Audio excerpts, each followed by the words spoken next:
Today we're going to be talking about a simple and lightweight mechanism that makes small blimp envelopes capable of withstanding changes in altitude or temperature or any other change in air density. A while back I made a few videos covering small airship construction and design. The reaction to those old videos was pretty good, and it helped members of the airship community to solve problems that they were dealing with. So we wanted to build on that success by sharing some other things that we have learned. That's why we created Ballonet Labs, as a way to give back to the community, and perhaps help get more projects off the ground. So today we're going to address a big problem in airships, and that is dealing with altitude and temperature changes.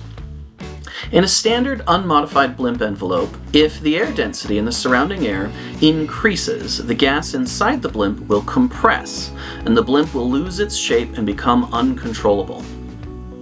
This can happen if the blimp is going down in altitude or if the temperature gets colder. On the other hand, if the air density in the surrounding air decreases, the gas inside the blimp will expand, and the blimp will probably burst.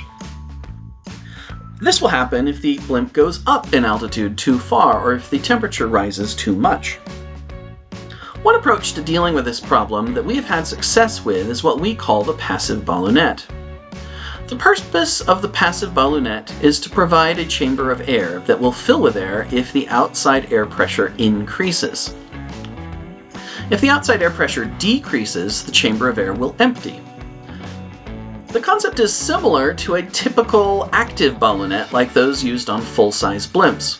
However, active ballonets rely on electric pumps and control valves to control the volume of the ballonet.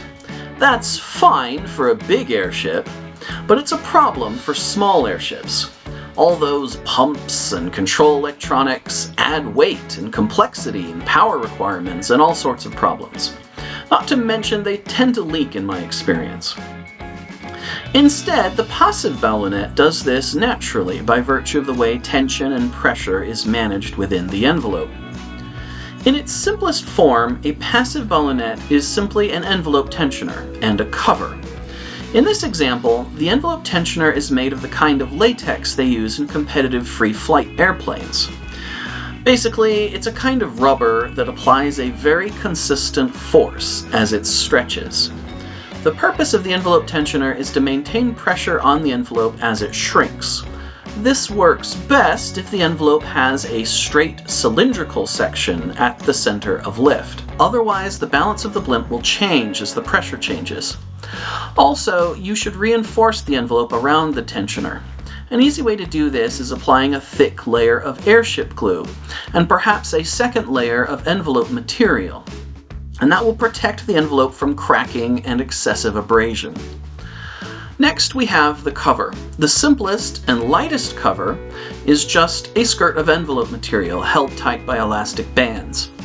Remember that these bands must be able to withstand UV and weathering, because unlike the tensioner, they are exposed. In this case, I'm using polyurethane bands.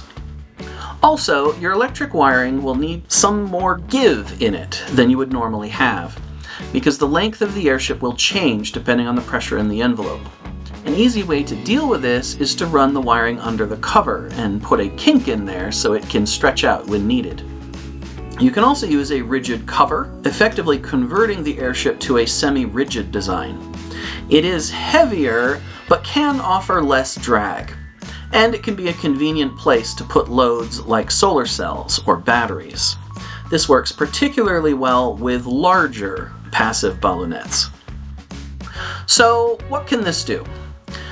This pretty small passive ballonet only adds 14 grams to the envelope's weight, but it allows it to withstand a reduction of volume in the envelope of about 11%, which translates to an altitude change of about 1,000 meters or 3,300 feet, or a temperature change of about 55 degrees Fahrenheit, 13 degrees Celsius. This envelope only lifts 72 grams.